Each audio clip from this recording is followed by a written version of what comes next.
Volgograd, 1972. In winter, as in summer, Russian schoolchildren mount guard in front of the eternal flame, burning in the memorial to the dead of the great battle of the Volga.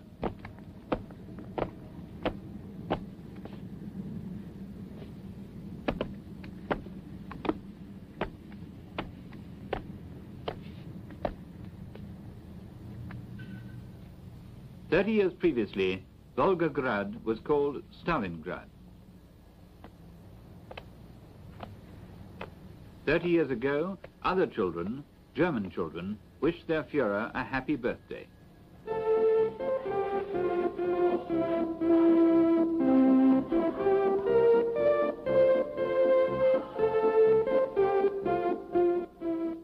Adolf Hitler was 53 years old.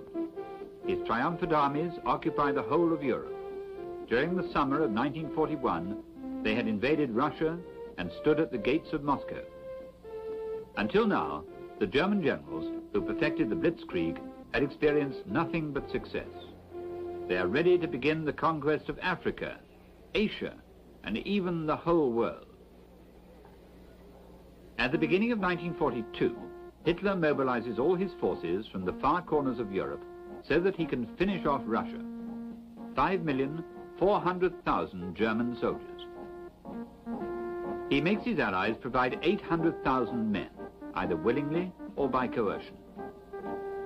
The Italian 8th Army of his friend Mussolini, the 2nd Hungarian Army of Admiral Horthy, the 3rd and 4th Romanian armies of Antonescu's fascist regime. In the spring of 1942, this immense striking force, the biggest concentration of strength yet seen, consists of 3,200 tanks, 3,400 airplanes, 57,000 guns. More than 6 million men, 10 times more than Napoleon's Grand Army, are ready to march eastward. The German General Staff wishes to take Moscow, which had been the objective of the first lightning attack by the Germans the previous summer. Moscow, which should have been taken in 3 weeks, but held out all winter. Stalin expects the new blow to fall on Moscow. Hitler is more imaginative. Now that America has entered the war, he decides that he must prepare for a long struggle. His objectives are based on economic goals, and above everything else, he needs the oil and fuel resources of the Middle East. In Africa, Rommel is on the march towards Cairo. Hitler decides to attack in Russia by a drive to the south, in the direction of the Caucasus and its oil. He wants to close the German pincers around the oil reserves of the Middle East. The key to this vast strategic plan is Stalingrad.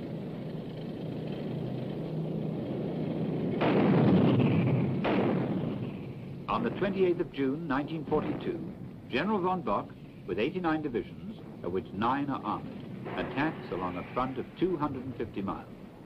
From positions around Kursk and Kharkov, the German armies go forward, rolling up the desperate but inadequate Russian defenses. Within a few days, the Germans advance nearly 100 miles and take thousands of Russian prisoners. The Soviet High Command, who had feared that Moscow was the objective, now has to rapidly change its plans, and Stalin orders reinforcements to be sent south to Voronezh, the nearest town in the line of the German advance. Arriving in haste, the Russian General Golikov attempts to stem the advance with his tank.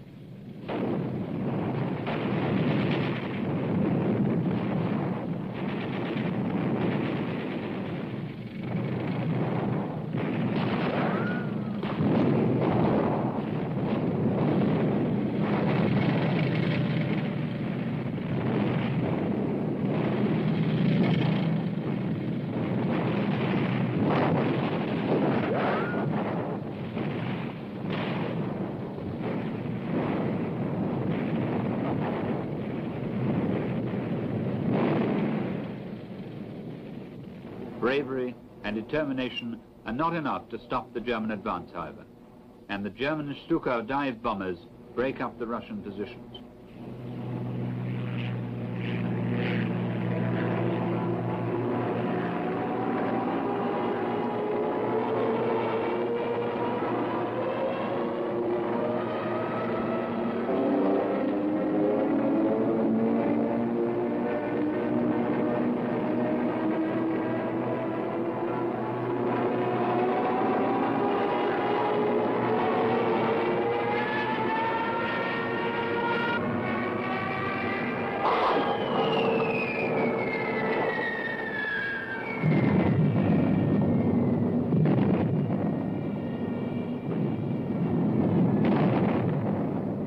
German armoured columns press on, covering great distances without meeting any serious opposition.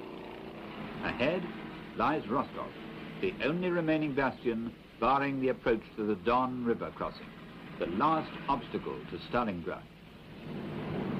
Will the main Russian force be waiting at Rostov?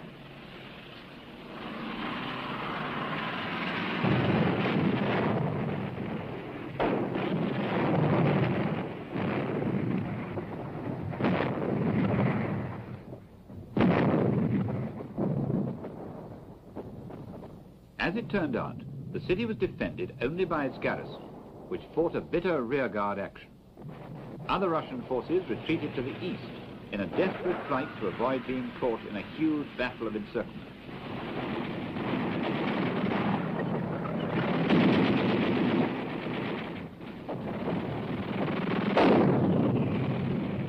The Germans took a week to win the battle and a major victory. Rostov fell on the 28th of July. For the Germans, the plan of campaign seemed to be working well. For the Russians, the summer is dark indeed. A summer of huge defeats at Kharkov, at Sevastopol, at Rostov. A continuing series of military disasters. In 1 month, the German Wehrmacht has penetrated over 200 miles into the heart of Russia. The road ahead seems open. However, when the armies of von Bock arrive on the banks of the Don, the High Command is uneasy.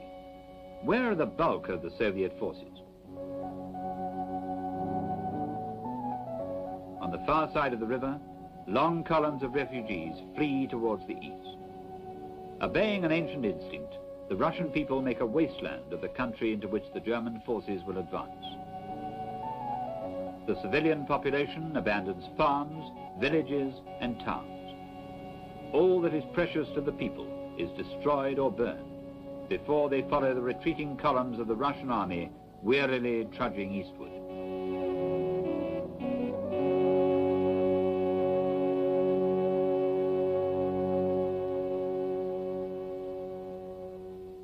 Hitler, always impatient, arrives in Vinnytsia in the Ukraine to personally direct the military operations.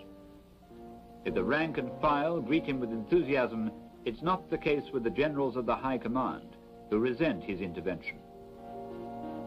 He dismisses von Bock and takes command himself, cancelling all the operational plans of the General Staff. The original plan was to take Stalingrad with the entire German force, before advancing on the Caucasus. Hitler now decides to do both simultaneously, and on July the 23rd, 1942, he splits his forces, sending half his army towards Stalingrad and the other half into the Caucasus. The decision is bitterly opposed by his general staff.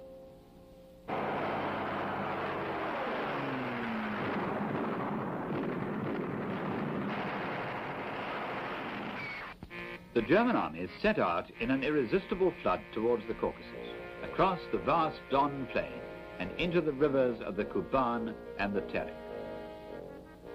As the German formations advanced deep into the hot and sandy wastes of the Kalmyk steppes, the proud armoured columns soon looked more like a horde of migrating Tartars. Waterholes become more important than achieving military victories.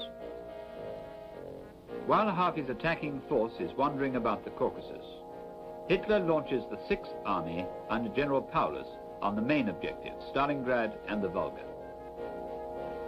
Stalingrad, which extends some 30 miles along the western banks of the Volga, the biggest river in Europe. Once named Tsaritsyn, the local museum recalls that in 1919 it had been defended against the White armies by a young Georgian revolutionary, Joseph Stalin. Stalingrad, whose factories were like industrial cathedrals dedicated to the revolution, and whose names recalled the past, barricades, Red October. Giant factories had been built which supplied most of the agricultural tractors used in Russia, and now built tanks for the armored divisions of the Red Army. This was the place that Stalin chose to stop Hitler's might. On the 30th of July, he issues an order of the day, not one step back. He nominates 2 men to the Defense Committee of Stalingrad. One, a soldier, General Yeremenko, the other, a political commissar, Nikita Khrushchev. Khrushchev immediately makes known the wishes of Stalin. Soviet soldiers must show an iron discipline with nerves of steel. Those are the conditions of victory and the slogan of the Russian spirit. Each man must be prepared to die like a hero. General Yeremenko is 39 years old and Stalin's favorite fighting man. He is given 4 days to gather the retreating Russian forces and to organize the defense of the southwestern front. Fortifications must be created at once. Here was the large Russian force which the German High Command had been seeking. They had retreated in order to stand at Stalingrad. Hitler had been mistaken. The Russians were not completely defeated.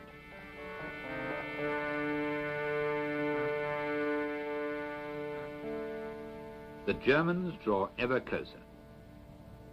General Paulus and his 6th Army have crossed the Don and pressed forward towards Stalingrad.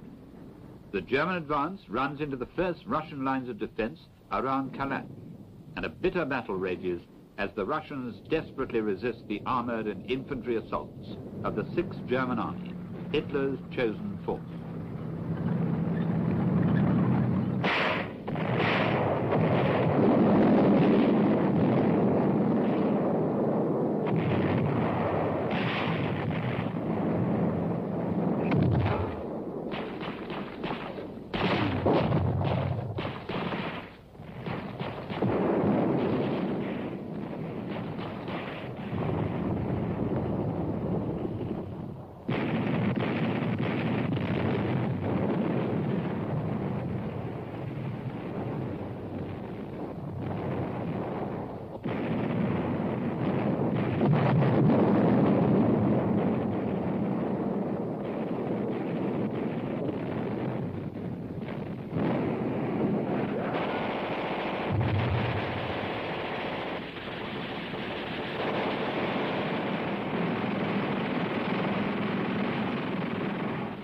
After heavy and savage fighting between the Don and Volga rivers, the Germans take Kalatch and cut the railway line running between Moscow and Stalingrad.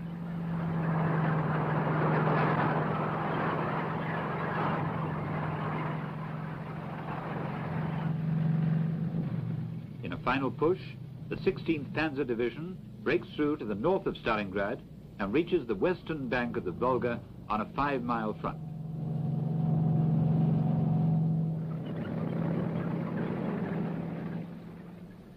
Churchill rushes to Moscow to give Stalin his assurance of support.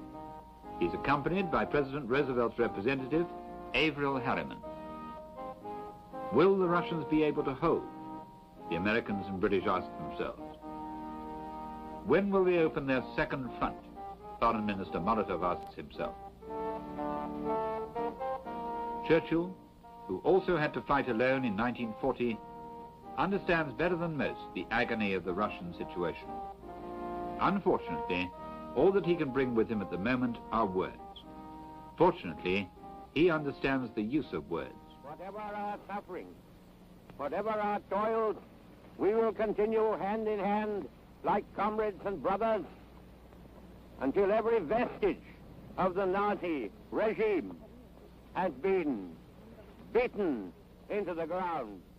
The Russians had hoped for more. When they see him on the newsreels giving the V for Victory sign, they believe that the 2 fingers indicate a second front. The Americans and the British promise to send large shipments of material, planes, trucks and jeeps. But Stalin knows now that at Stalingrad, the Russian army will be all alone to carry the full weight of the German war machine.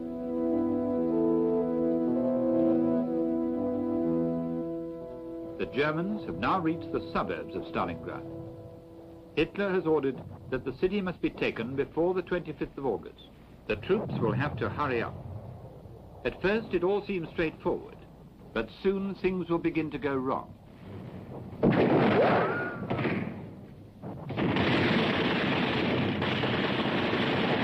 Stalingrad is practically encircled, but Stalingrad fights on.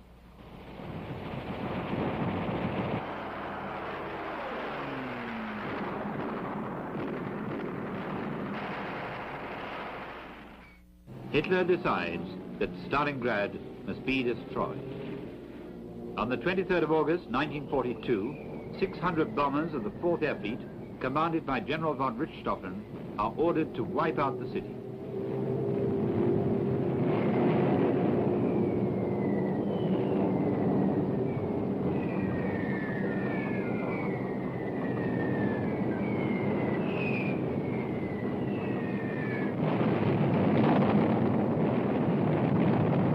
To carry out 2,000 sorties over Stalingrad.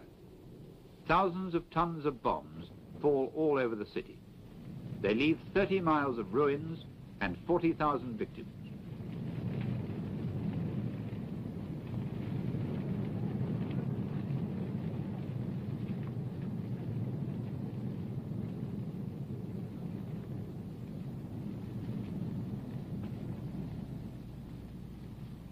The civilians who survived the bombing are evacuated, while General Yeremenko orders the 62nd and 64th Soviet armies to transform the city into a fortress. Stalingrad, pride of the Soviet Union, lies in ruins, but each ruin will now become a barricade.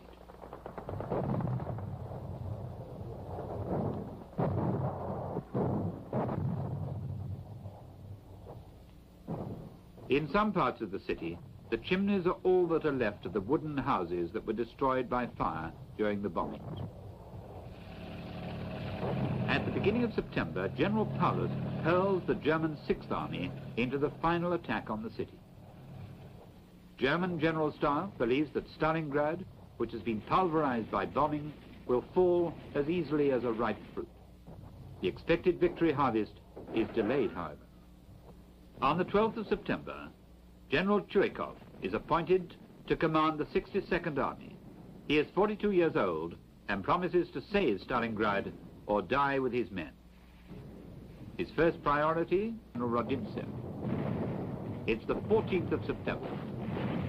1 week later, the Rodintsev division is still fighting in the center of the city and entrenched around the railway station, but its strength is down to 80 men. Only the tremendous Russian artillery barrage, firing support from the east bank of the Volga, manages to hold the Germans back.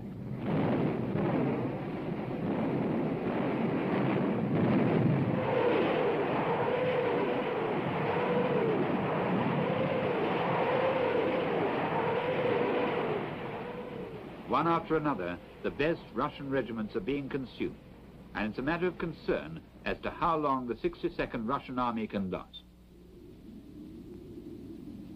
The highest point in the city is the Mamayev Hill. 300 feet high, it looks out over the valley of the Volga and dominates the city. General Chuikov has set up his command post here. The Mamayev Hill is the scene of some of the heaviest fighting of a 2-month battle and changes hands several times.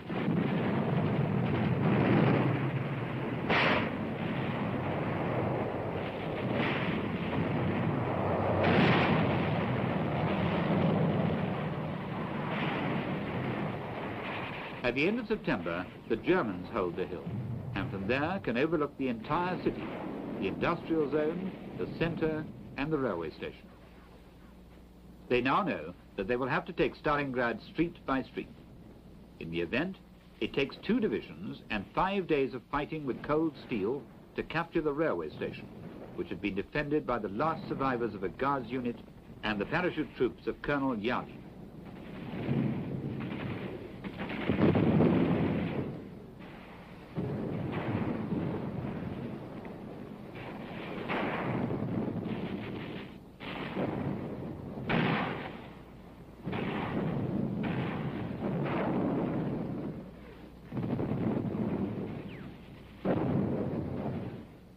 It's October before General Paulus can attack the industrial quarter with 5 divisions, 2 of them armored.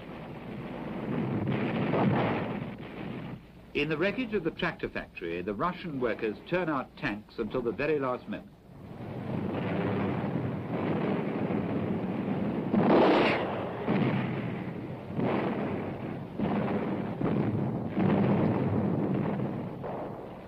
When the German advance is nearly upon them, they put on military uniforms and go out to meet the enemy in tanks, which they had only just completed.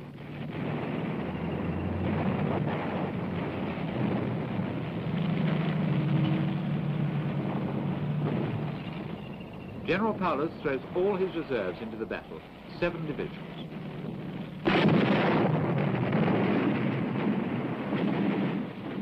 The German Panzer Grenadiers advance yard by yard through the residential zones, the Red October factory, the barricade factories.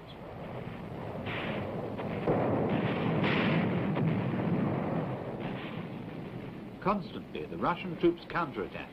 The crack guard units, the Siberian soldiers of General Batyuk.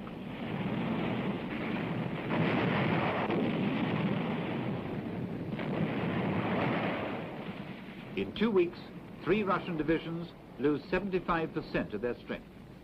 The German Stuka dive bombers put in a final blow.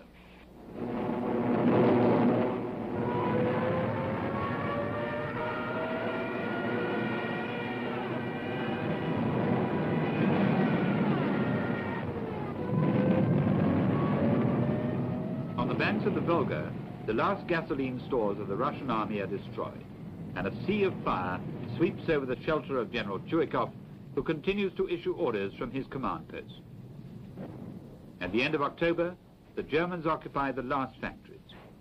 The dead Russian soldiers and workmen had kept their promise. They had not retreated.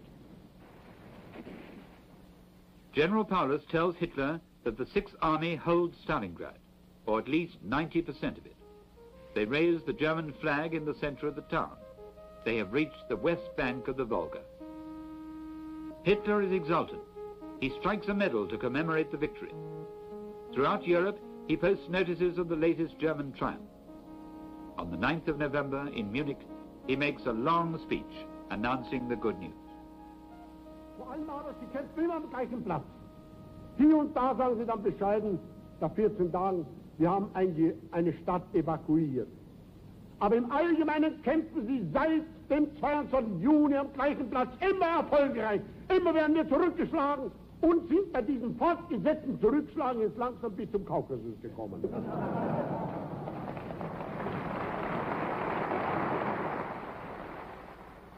The speech is received more appreciatively by the Nazi officials than the soldiers who are listening far away in Stalingrad. Nun sagen die anderen, warum kämpfen Sie da nicht? Weil ich kein zweites Verdun machen will, sondern weil ich das liebe. Although Hitler speaks contemptuously of the 10% of the city still held by the Russians, they, unlike him, intend to turn the defense of Stalingrad into another Verdun. And the slogan is, for the motherland and for Stalin.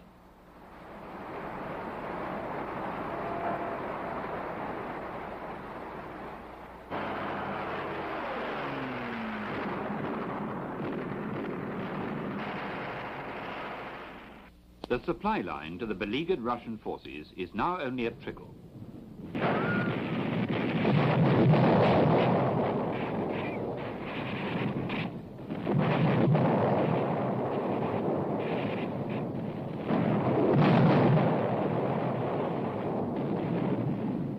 Day after day, night after night, week after week, the hell of combat in Stalingrad continues, together with the agony of fear, thirst, hunger, and hate. The savage fighting that dragged on endlessly became a test of human endurance for both the forces involved. There was no place for great tactical maneuvers. The war was reduced to the defense of a cellar or a wall, with the enemy only a few yards away. Day and night, the hand-to-hand fighting never gave the soldiers the chance to pull out for a rest. General Chuikov issued an order to his snipers that each German soldier must be made to feel that he was always in the sights of a Russian rifle. The Germans, past masters of the rapid attack and technical breakthrough, found that fighting in the ruins of a large city had lost them most of their advantage, especially if the defenders were prepared to die rather than give up.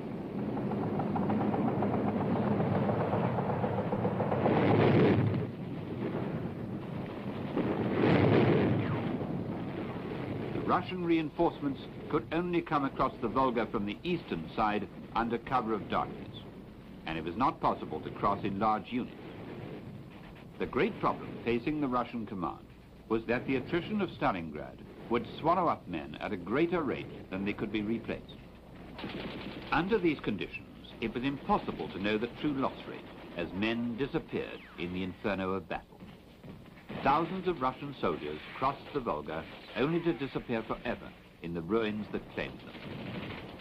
All Russia was later to know the names of 23 men of a crack guards regiment who held a house for 58 days against the best units of the German army. There were hardly any survivors. One of those Russian soldiers who fought at Stalingrad, Konstantin Simonov, became a famous writer, and during the terrible days when all his friends were dying around him, he wrote a poem which all Russia learned. If you wait for me, I will return. But wait for me truly, very truly. Wait for me when the yellow rain brings sadness. Wait for me when the snowflakes turn. Wait for me when summer conquers all. Wait until the past is forgotten and we no longer await the others. Wait until from other lands no further news will come. Wait until they shall rest, those who along with you had waited. The Russian winter makes an early appearance in Stalingrad on the 16th of November. The Volga begins to freeze. Soon, the supply lines will be cut. Soon, ammunition will run out. General Rodintsev and the other defenders of the city wonder what was meant by Stalin when he broadcast over the radio that soon we will dance in our streets.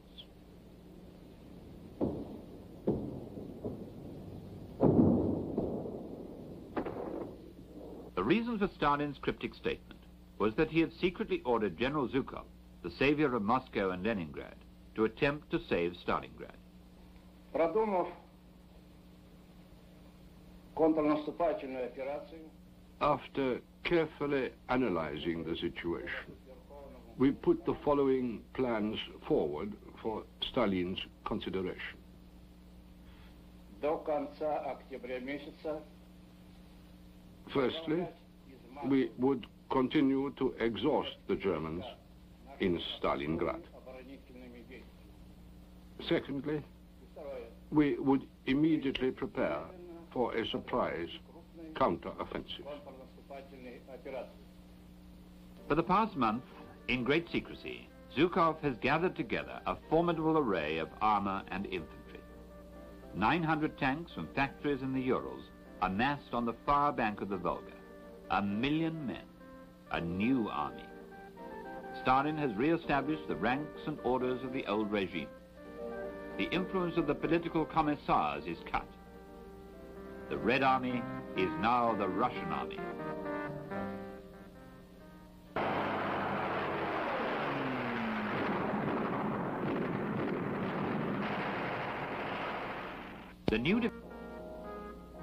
The surprise is total.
Within 24 hours, Rokossovsky has routed the 3rd Romanian Army.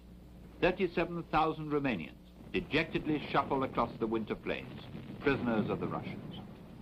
Further south, Yeremenko has swept up the Italians, all those unwilling Latins far from home and lost in the frozen wastes of Russia.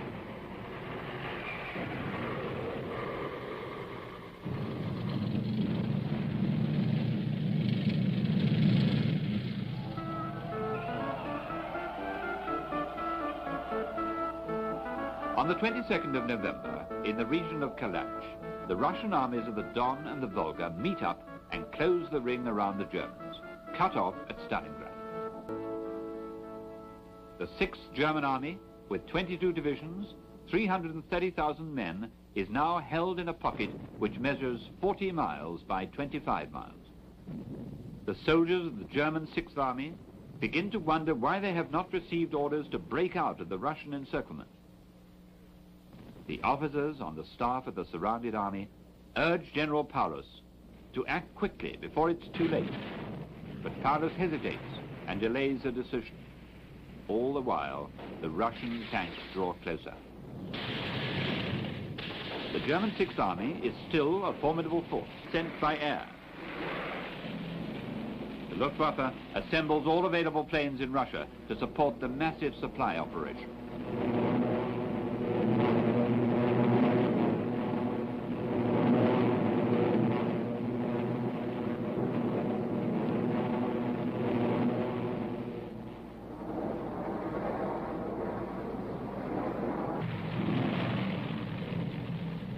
The 6th Army requires 600 tons of rations and ammunition daily. Goering has no doubts. "I guarantee it," he promises. Very soon, it becomes evident that he cannot keep such a promise. The Russian anti-aircraft batteries are too numerous and accurate.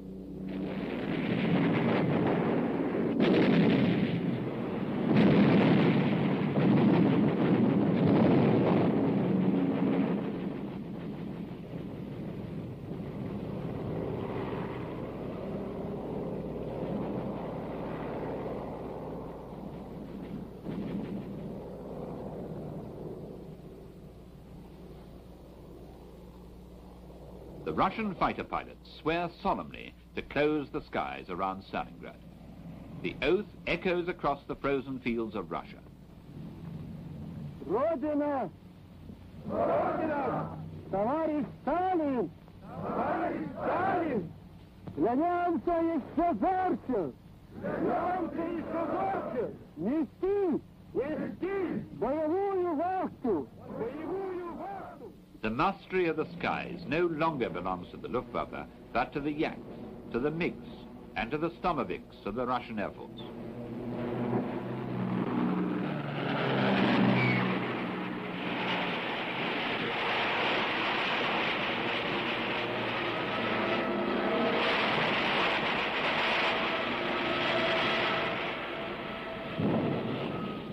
In spite of the losses, in spite of the cold, which freezes the hands of the mechanics and ices up the engines, the Luftwaffe tries to the very limit to get through to the 6th Army and evacuate the wounded. But it will never be able to keep the promises made by Goering.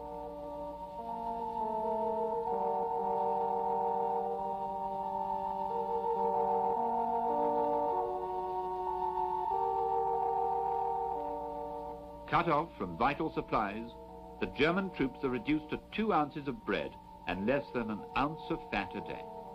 The wounded can no longer be evacuated.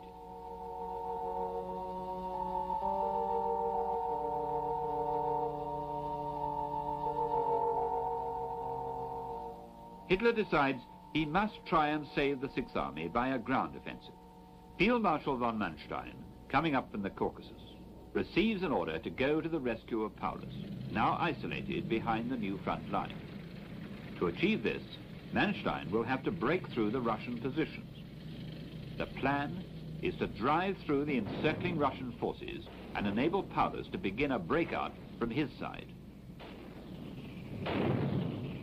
On the 12th of December, attacking with several hundred tanks, Manstein opens a corridor through the Russian front. On the 19th of December, the leading troops of Manstein's army are only 24 miles from the trapped Sixth Army. Manstein will never get any further towards the city. Why didn't Paulus attempt to break out and join the relieving German forces? He is indecisive. The Sixth Army is short of fuel.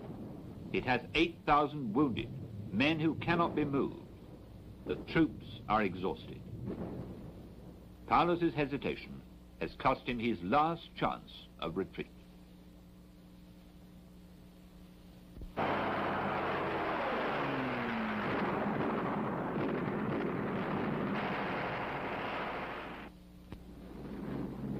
On December the 19th, one of the rare supply flights gets through to drop some sacks to the trapped German army. Instead of Christmas packages or medicine, the capsule contains an order from Hitler to hold Stalingrad at all costs.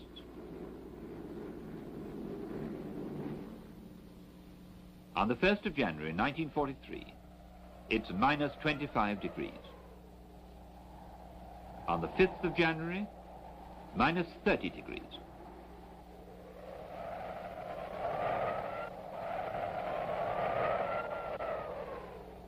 Why don't the Russians attack? The massed armies of Rokossovsky have been ordered to clear the German pockets still holding out at Stalingrad. They're ready to attack, but Rokossovsky and his staff think there may be another solution if the Germans will accept the hopelessness of their position.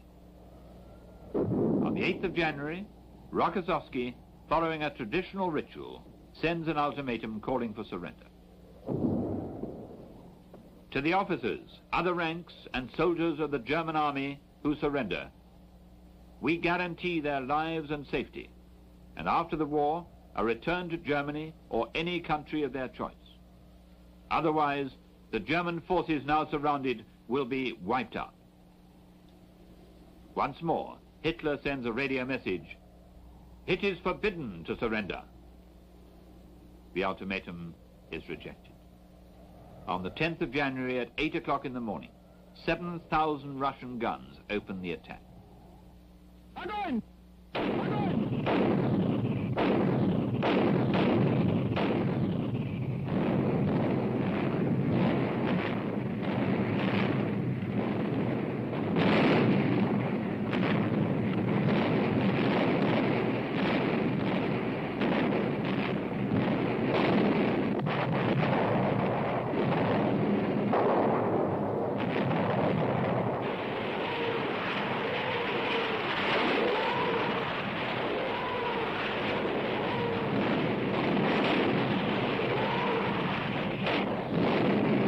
Troops scurry back to take shelter in the ruins of Stalingrad, where they will make a final stand.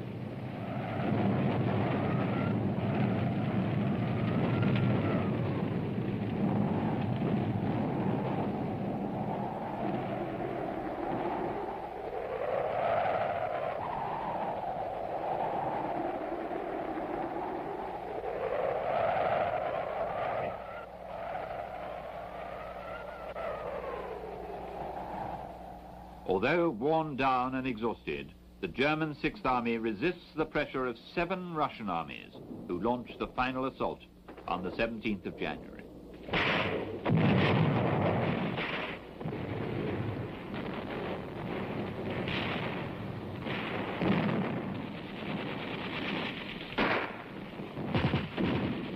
The Russians...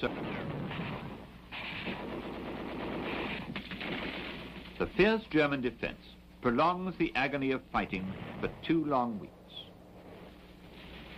The Mamayev Hill must be retaken.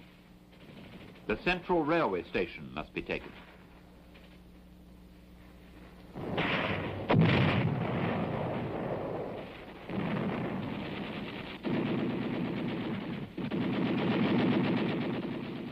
The great factories of barricades and Red October must be retaken.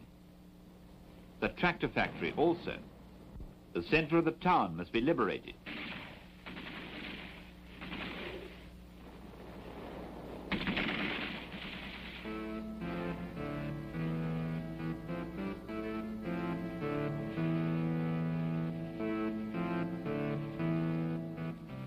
Finally, the red flag once more shows its colors over the recaptured city. Field Marshal to be taken prisoner.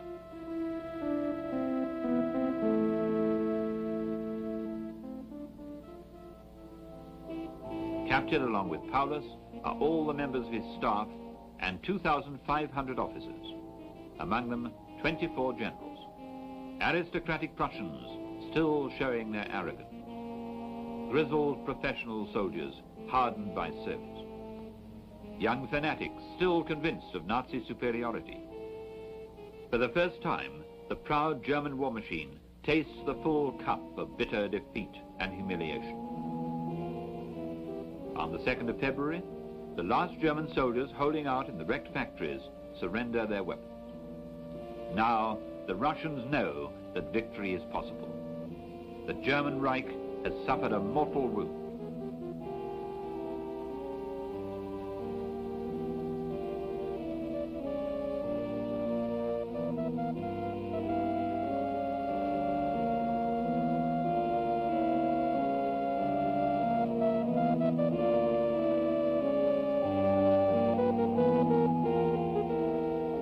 The Germans have lost 200,000 men killed in action or dead from wounds, hunger and cold.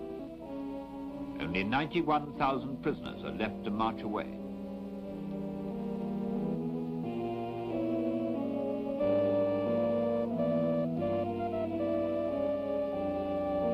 Of Stalin, who once said, "Soon we shall dance in our own streets."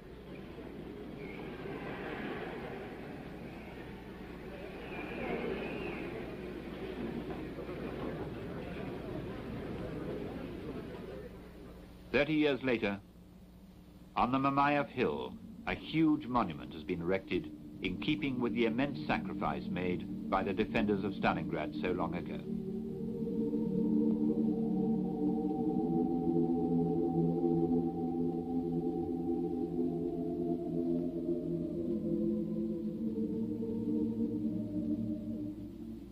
The walls carry huge tablets listing the names of those who died. No one has ever been able to count them. The Russian government has never revealed the number.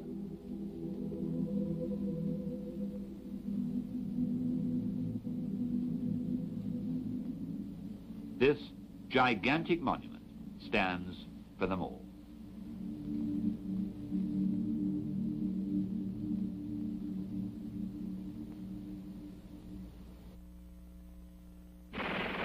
"15 major battles of the Second World War. Their impact was enormous and decisive. See newly released documentary footage on the dramatic encounters in the Atlantic and the Pacific. See the great historical battles in Russia, the Normandy landing, the bombing of Berlin, the invasion of Italy. See the big battles of World War II, the fateful encounters upon which hung the destinies of men and nations. See the big battles."